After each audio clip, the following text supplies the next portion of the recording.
Hi guys, my name is Nonima Tigela. Welcome to my YouTube channel. So today I want us to talk about Brigadier Gininda. Guys, you heard for yourself, Brigadier Gininda's name came out in the Edo committee this on what? On Tuesday. Yes. We're gonna talk about that. Let's do a quick review of all of that because yes, Brigadier Gininda's name was dropped in the ad hoc committee, and it matters more than it may sound at first glance. It actually does matter, guys. It matters.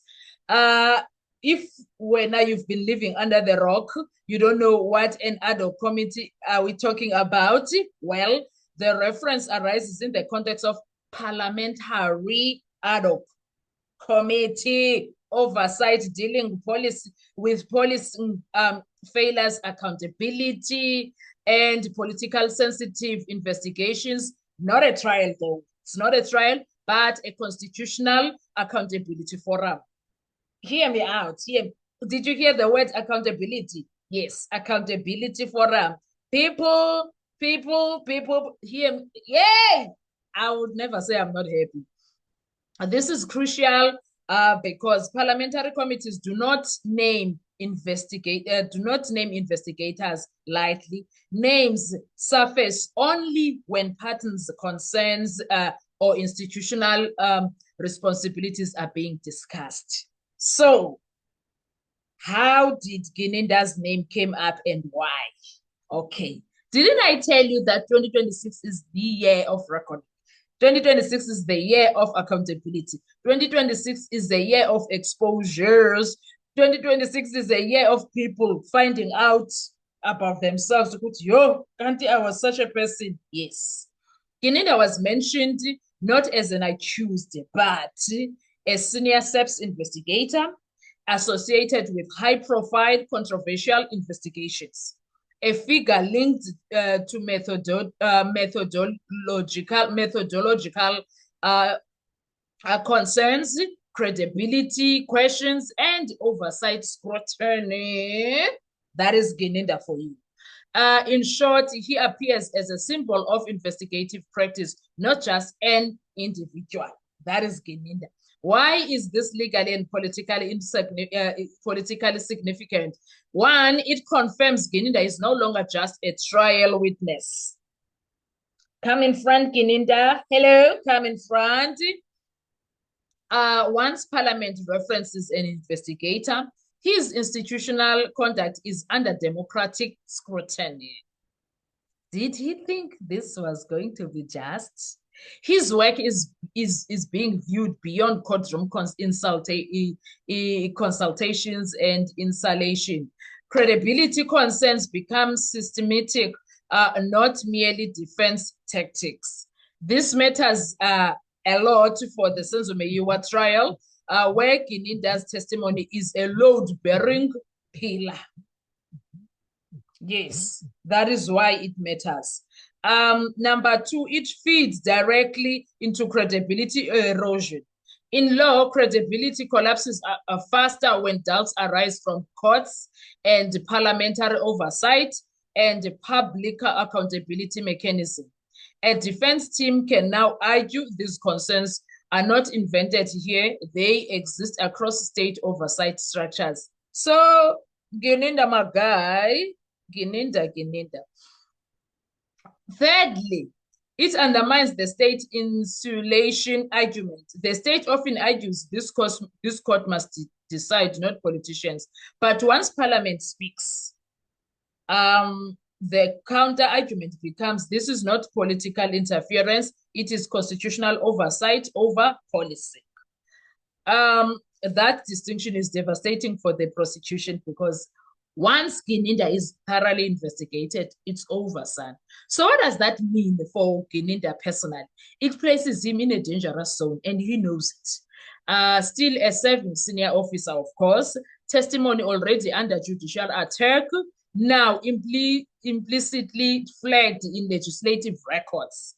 That combination weakens any future reliance on him, makes appellate courts less differential, increases the risk of post-trial inquiries.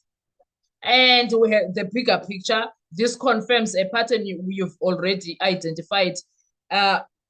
As someone who watches the Senzo Meyiwa case, as someone who have been analyzing the Senzo Meyiwa case yourself, the Senzo Meyiwa case is no longer only collapsing in court, it is collapsing across state institutions. When an investigator's name travels from police dockets, courtrooms, parliamentary committees, that is not coincidence. That is institutional failure surfacing. So Ugininda cannot sit there and say, hey, they are just talking about my name, hey, they are accusing me of things, hey.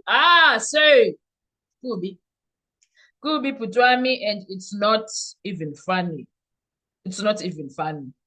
So this is what is happening when it comes to Gininda. And he was mentioned, and apparently kubhalwe ngaye in Paul O'Sullivan's book, and his picture, if you are looking for it, it's there. I think, was it, they said page 382? Yes. If you want to see Gininda without a mask. A Gininda without a mask. Kuningi, guys, kuningi. But what I can tell you is that I am personally happy that things are coming up front, and I pray that they call him to ad hoc committee. He needs to come and account for a lot of things. He needs to come and tell South Africans. And oh my word, when he gets called now, we are going to see him, his face, nyan nyan. We are going to see his face, nyan nyan. We are going to see everything that we need to see. So that is what is interesting right now. I don't know what's going to happen on Monday, whether he's going to come back or not. I wonder if Judge Rota is going to stand on his decision.